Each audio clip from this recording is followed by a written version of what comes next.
just one land in play, but look at all the things he's done off one land. Incited Rabble, Anointer of Champions, Dragon Hunter, Thraben Inspector. So he's making a go of it, but it's going to be harder on Emma's side. We just got a little too much. Looks like Thalia's Lieutenant, Reflector Mage, Dusk, the Lambholt Pacifist. We're going to go to a third and final game between the players. And usually the mono-white side of this matchup is the side that's going to be punishing Bant for stumbling, and we did see Emma only had 3 lands on the battlefield, but Andrew, just with stuck on 1, he wasn't able to keep pace. Yeah, I mean, on one land, most decks don't even get to play the game. It's a testament to the mono-white deck that Andrew got to do anything. Yeah, the game looked like it could have been close until we zoomed in and saw that 1 land and just some 1-mana creatures. And we see him going to game 3. So for Andrew Jessup, he was fortunate enough to join his teammates in the Players' Championship at the Season 2 Invitational 2 weeks ago. With that top 3 finish in Season number 2, he locked up a spot. The younger of the Jessup brothers, and as he says, the better Jessup, from Ronkonkoma, never say that one right, Ronkonkoma, New York. He has 5 Open Series top 8s, but still looking for that win. He's got a lot of top 8s, though, for this year. Most of them in Modern with Infect. He's really the up-and-comer on this Metagame Gurus team. Yeah, 2 second-place finishes in Season 2, both times losing to a teammate in the finals. Now, on the other side, we have Emma Handy, and she's an up-and-comer of her own on Team Ridge Nexus. She's looking for her first open top 8, and every time we watch her, she's always on the bubble, making day 2 with, an X2 record, and then cashing the event, waiting for that first breakthrough. And I know you've always said you feel like just on the wrong side of luck as her play skill is quite good. Yeah, we see her hit very negative variants, but she's always playing well, playing to her out. She's not the type of player that I see get flustered and then misplay games. Largely, we see at the top of her deck really not cooperating despite excellent play. She writes for StarCityGames.com now as well. Her theory is very good. Her articles are great. You should check them out. Definitely a player to watch. Now, she's going to be on the draw here for game number 3. And when we watched Phillips and Koepke last round, that just... when you're in the draw against mono white, I feel like there's about a 50% chance that you're just never going to have a chance. Like it's maybe 50's high, but it's just there's a lot of draws where they just do dumb things and you die. So the games where they're winning, regardless of how frequent they are, you're at about 10% to win. Yeah, their good draws are so good. When they really come out swinging, you just kind of look at your hand and say, I can cast one of these spells, and I'm dead 4 different ways. Yeah, this deck, it punishes stumbling like no other. One of the big draws for the deck. Now we see Andrew Jessup, much like Cedric Phillips this weekend, no red splash, no fanciness, just 18 planes and a bunch of 2/1s. Yep, couple planes on his sideboard. Yeah, 2 more planes. Right. So we see that because a lot of times out of sideboard, they board into a lot of larger cards, the 4 Gideons. Basic Plains as a sideboard card is just such a foreign concept to me. Well, right, if all your cards are white, I think here's the idea.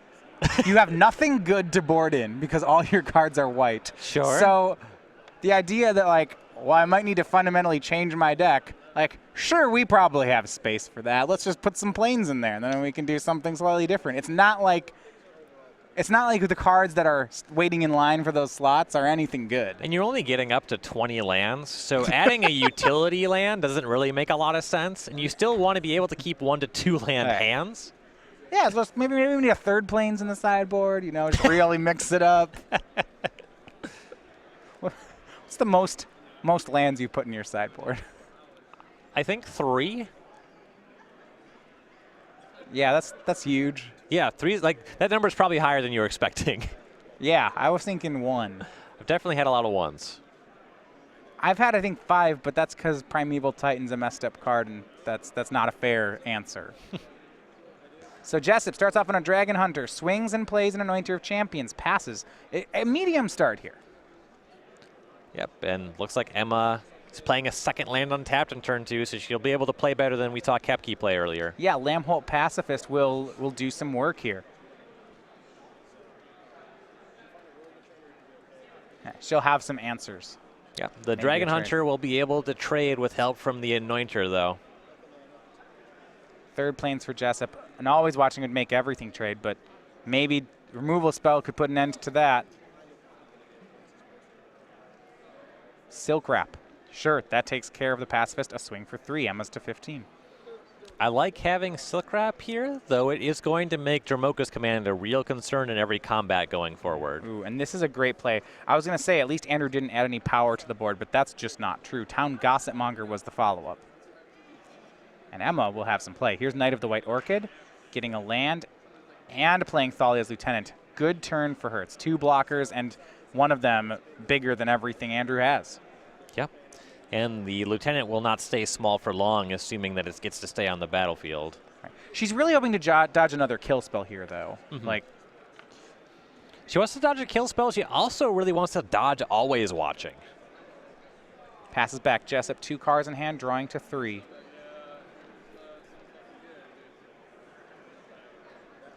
Draws Plains. Or maybe it looks like we have an Always Watching here for Jessup. And that's just great because of the interaction it has with Town Gossipmonger is real unfair. Yes. And the Anointer enchantments out of Champions combines pretty well with it too. Yeah, this is great. If that isn't Always Watching, it's a ton of damage. And Emma's draw's been pretty good here. We have, what, a turn 2 pacifist, turn 3 double creature, and a ramp spell. It's about as good as you can hope. Always Watching is the play, though, from Jessup. And here comes, looking at, I think, just Gossipmonger. I guess the only one that can attack. Yeah, you can only get the Dragon Hunter up to 3 toughness here. So if Emma blocks, she's got 4 power. The issue is that it's a 1/1. It'll flip into a 3/4 and anoint into a 4/5. Okay, yeah, there's no way there's a good block here then, right? Right. It would just be a chump block. Neither of those creatures are things that she really wants to throw away because the Knight is holding off the other 2 creatures, and the Lieutenant threatens to get larger as she casts more spells. So she takes damage. See if Jessup pushes in the full amount. Sure, taps everything. Flips the Gossipmonger. Pumps it. So it's a 4/5. Emma's down to 11. And now we'll find out what Emma has in hand. Does she have a Collected Company? Yeah, Company. A Dromoka's Command is good, but not even great here. Looks like she does have a Declaration in Stone and then drew Dromoka's Command. So she's got great tools. Well, now the Rabble is just a 3/4 and can't pump. So this is a great window to Dromoka's Command to pump and fight with the Knight, not even necessarily dealing with an enchantment if she wanted to go that way. Though fighting something else is also great. Well, Declaration Stone, so it's a 3/4. Yeah, she could pump and fight it. She might want to make him sack an enchantment, though, right? If she does. Yeah, both of these enchantments, it would behoove her to clean either of them up. So the Incited Rabble is declared in Stone. And with the Anointer tapped, this is a good window to just fight that with the 3/3 Knight as well. A swing with Thalia's Lieutenant. So yeah, you'd fight it and then have an enchantment sacrifice, most likely. Swing 1, Jessup to 19. The tough thing, the sacrifice and enchantment mode is really good inside of combat right now. Fighting with Anointer inside of combat, not necessarily as good. She's holding up the Dromoka's Command. We see Hallowed Moonlight in the hand from Andrew Jessup. This is out of his sideboard to deal with Collected Company. Not really the right board state for it, but... No. Given that her hand was 2 removal spells and not Collected Company, this is not lining up well for Jessup.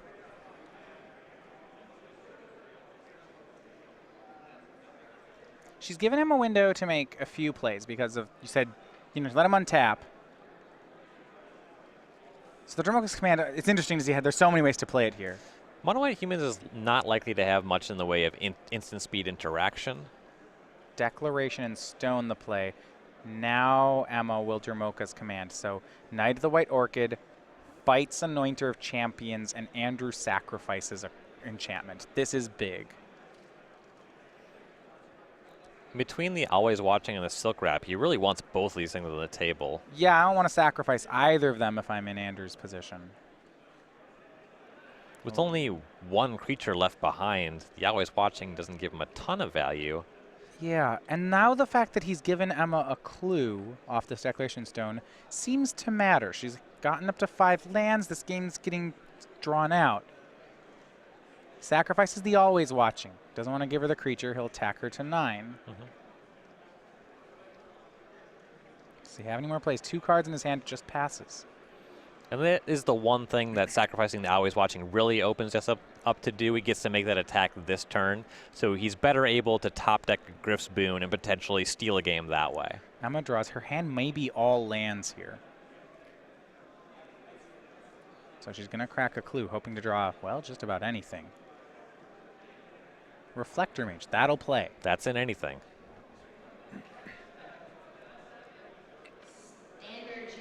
You feel like she's about one collected company from really pulling ahead. Assuming that Jessup doesn't have his Hallowed Moonlight at the ready when it happens. All right, that is true. So she swings her 2 with the Lieutenant, plays a land, and passes. We're back to Jessup. What she'd really like, I think, is a Tireless Tracker. Okay, yeah. I mean, when you got lands, that card's great. Wonder how many of them are still in the deck. That card is not... It's a little mopey. Yeah. Trades down to a 1-mana creature. I wouldn't be surprised if she boarded those out when you make room for extra Knight of the White Orchids, Declarations, Tragic Arrogance. That may be the first one to go. Knight of the White Orchid from Andrew. He gets a land. Emma draws. Andrew's still committed to that Hallowed Moonlight. It'll be interesting to see how long he's willing to hang on to it. At some point, he doesn't really have enough... He doesn't have enough damage to do anything. Right. He has a clue to crack right now, so it's not this turn. But. And he also has at least one creature in his hand that he can't cast this turn anyway.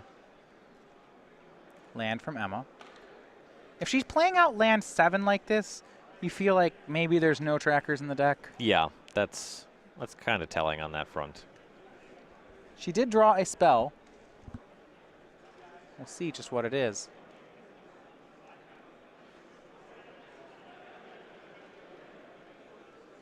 Looks like Thalia.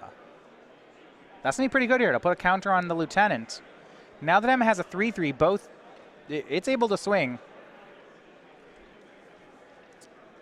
Looks like swing it will do. Hangs the Reflector Mage back because it can block the Knight, and she is at 9. She has to worry about Jessup stealing this game somehow in combat. Yeah, Griff's Boon, something like that. End step, Jessup will crack the clue. Looks for some more action. 14 for Jessup, 9 for Emma. For Andrew, looks like he's picked up a Town Gossip Monger, an Expedition Envoy, some replacement creatures. But his creatures are much better on turn 1 than they are now, so he's going to need multiples. They also enter tapped, thanks to Thalia. Emma is out of gas, though. Just a land left over in her hand. And for now, Jessup still has that Hallowed Moonlight, has the luxury of being able to leave up the mana fairly easily. That would cover a Collected Company off the top. So there are a few just singular spells that Emma can pick up from here. Dragon Hunter, that will enter the battlefield tapped. Yeah, Thalia enables Emma to keep the pressure up if she chooses to here. And a Town Gossip Monger from Andrew. He may have more. Third one. He's taking down the Hallowed Moonlight to do it, though. Expedition Envoy, so lots of threats, and 2 more cards. We're not done just yet. And Jessup has to figure, given that there was an attack from the Thalia's Lieutenant, if Emma had company, she just would have main phased it or something like that. Yeah. And for the first time after land flooding, Emma bricks on the draw. She has a Plains. She plays one of the 2 Plains. Her last card is the 9th land. It's another Plains. Unless Jessup is able to produce an Always Watching or a Griff's Boon, the Thalia will have that Incited Rabble covered. It's still a mob yet, but... And you see Emma change strategies. Waiting until she draws a spell, she stops attacking and just passes the turn to Jessup. She just has to try to protect her life total. Yeah, I don't think she wins the race, not after Andrew played so many creatures. And now Jessup is untapped that trick mana here. Hallowed Moonlight at the ready. He's got to assume that her last card doesn't play. Yes. There's very few things she could be holding on to. Though his deck is so lean that it's likely that he can just start leaving up the Hallowed Moonlight for relatively free. Yeah, I guess the question would be if at any point he would want to cycle it to get more pressure. But he can certainly hold on to it. And given that Collected Company is such a good top deck, I'd be very surprised if we saw that happen. Yeah, now we get into a waiting match between the players. Andrew draws and passes back. We go to Emma. She draws a card. It looks like it was a spell. Passes to Andrew. Andrew will play. Now he does cycle away the Hallowed Moonlight. Okay. He's just off it. You know, I think he has another, actually. All right. Back on. Second one, I'm definitely into cycling that one. And now he's thinking if he wants to cycle the other. This I buy. Or flip the Gossip Monger. Looks like he will. Must have picked up something that makes it attack profitably through this The Thalia. Thalia, right. He's just flipping it. It would be strange if it was about to suicide into Thalia. He's got a Declaration in Stone in hand. Looks like that was the draw. Yikes. Be able to Declaration in Stone and still leave up mana for that second Hallowed Moonlight. It's pretty great. Declaration in Stone. Imagine takes care of. Well, let's see. Knight of the White Orchid. I was going to say, Imagine takes care of the Thalia. Knight of the White Orchid finds a Plains. Trouble for Emma. So leading on Knight here is interesting. Because if Jessup goes for Declaration in Stone, which I assume is what he's doing before he attacks into that Thalia. And then Emma has company. Emma has a clue that you can crack, maybe find company. Oh. Yeah. Saying, hey, that knight's tapped. All right. Indeed it is. But Declaration in Stone on the Thalia. And that would be just a huge win for Emma. That'd be brutal. It's gone. She gets a clue. Another land. Okay, that now it makes sense from Jessup. Sure. We're back on with Hallowed Moonlight. And just the Incited Rabble looks like we'll attack. Emma's seen one Hallowed Moonlight cycled through. She's got to be on her mind now.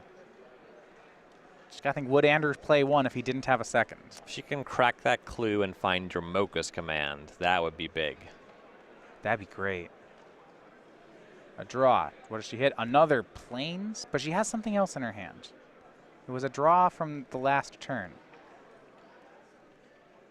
Maybe a replacement Thalia. That could very well be. Yeah, I think that's what we're looking at. She'll offer the Lieutenant with the Rabble. He'll pump so that they trade. And this opens her back up to Top Deck and Collected Company. Right. And she has the board covered if that's a Thalia.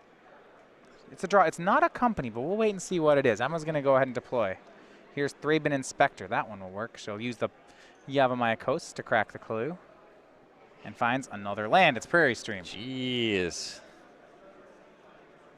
I don't want to say this game is playing into the narrative you were saying about Emma Handy's games, but it's playing into the narrative you were saying.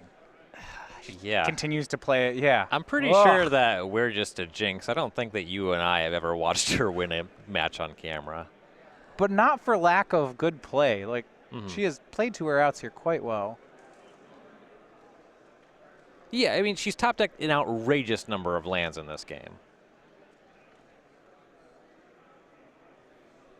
For Jessup, he'll continue pressuring. Here's Anointer of Champions. And it is still a game. Jessup does not have any favorable attacks into this Reflector Mage. If he wants to start attacking, he's going to have to throw away creatures to do it. Emma is at 9.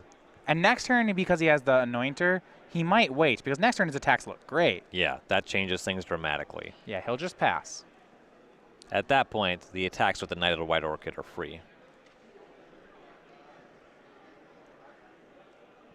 Remember, we have a draw. Might be Evolving Wilds. Prairie Stream is the play.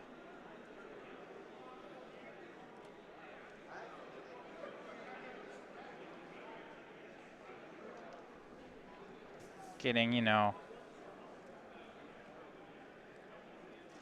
close to that bingo square of 12 or more lands controlled by one player. Emma is at 10. 10 lands, 9 life, 3 cards in hand.